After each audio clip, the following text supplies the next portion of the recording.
আউযুবিল্লাহি মিনাশ শাইতানির রাজিম। বিসমিল্লাহির রহমানির রহিম।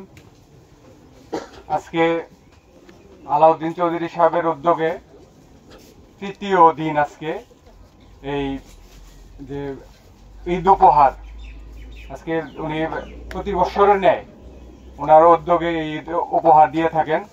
গত 2 দিন চান্দনা গ্রামে এবং তার আগের দিন আমাদের বগুড়া গ্রামে প্রায় 500 মানুষকে উনি এই তার ঈদ উপহার পৌঁছে দিয়েছেন আপনাদের কাছে।